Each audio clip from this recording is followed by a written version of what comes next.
What's the most spiritually arrogant thing you could do? What is it?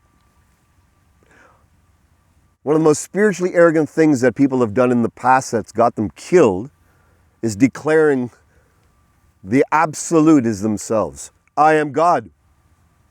I am God. Now think about that. Those who have claimed they've been God or are God, many of them we lock up. They seem mentally unstable. Some of them seem like cult leaders who are declaring some type of craziness and have power over others, and people are throwing their power away and giving it to those who declare they're God or somehow the beacon, the messenger of God. And so obviously, within society, we have a disdain for those who declare themselves God. And in fact, we honor and we appreciate those who declare themselves furthest away from God. I am nothing. I am the dirt on the ground. I am absolutely made of the dirt that God put us here with. And God rolled that dirt up and breathed life into it and then made us who we are. From some rib, from some stork, from the earth, from whatever legend or that shares our creation stories. And then there's some who have penetrated, not with their ego or inflated through their ego, their godness, but there are some who have deflated their ego, dissolved their sense of identity to such a point that the realization, the tacit knowing, the recognition of the already godness they are emerges.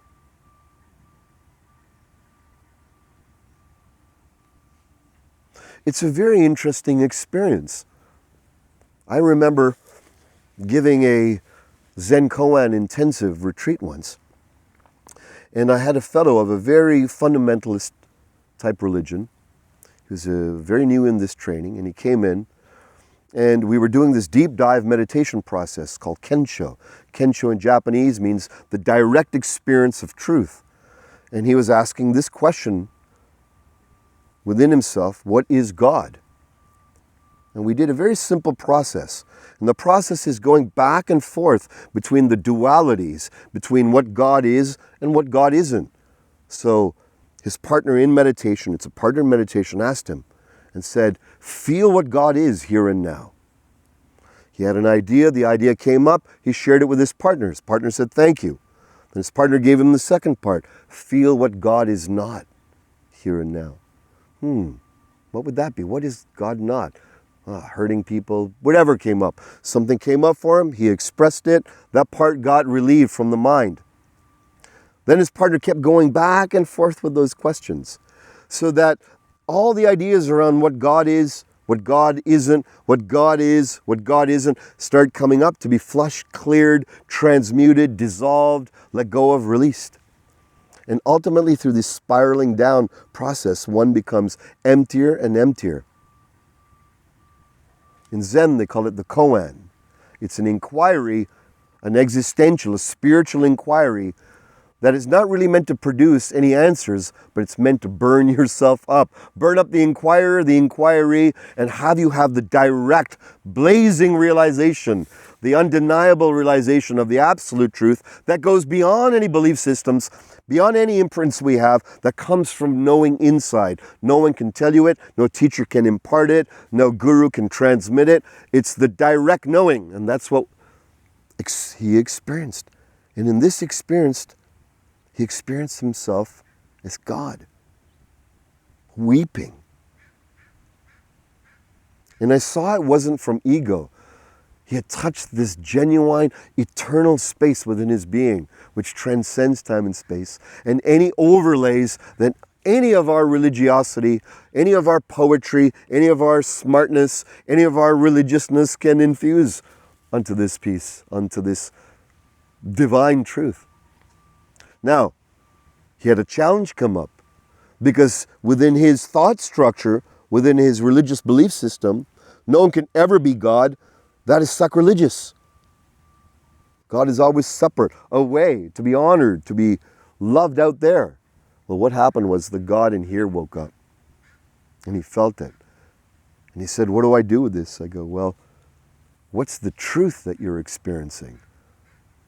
If you could just set aside your ideology for a moment, what's your truth? What do you feel is truth? He goes, this is the truth, that I am God, you're God, this is all God.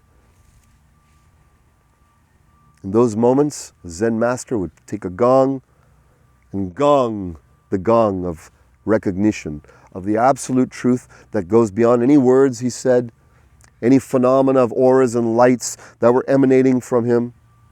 There was just the simple truth that spoke from the absolute through time and space directly to here. And I knew that he knew the absoluteness. Now, we can be God, know that, and then come back to our actuality as our everyday humanness, our everyday roles that we play. But when that taste is there, we know the absolute truth somewhere within ourselves and get to rest in that and stoke that and honor that and remember that in trying times.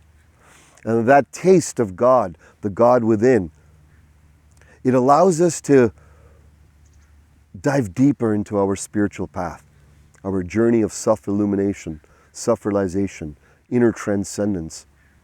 And paradoxically, it allows us to play the game of the actor, the chess piece that the God we are is playing, known as your name, Satyan, this chess piece that we limit into small moves, thinking, yes, the rook can move this way and the queen can move this way, but those are all limitations we put on the game of our godness to play with each other. And yet in those moments where we don't have to play the game of our limitations, and we come into the recognition that we are the grand players, the divine itself, and that all this is emerging, all this existence is emerging simply as the playing board, like a chessboard, in which we can reduce our infinity down into limited moves so that we can play the game of freedom and restriction that life is. Is there any part of you that intuits even a taste of the truth of yourself prior to the matrix of this game? Foster it. It's the doorway and the path to freedom.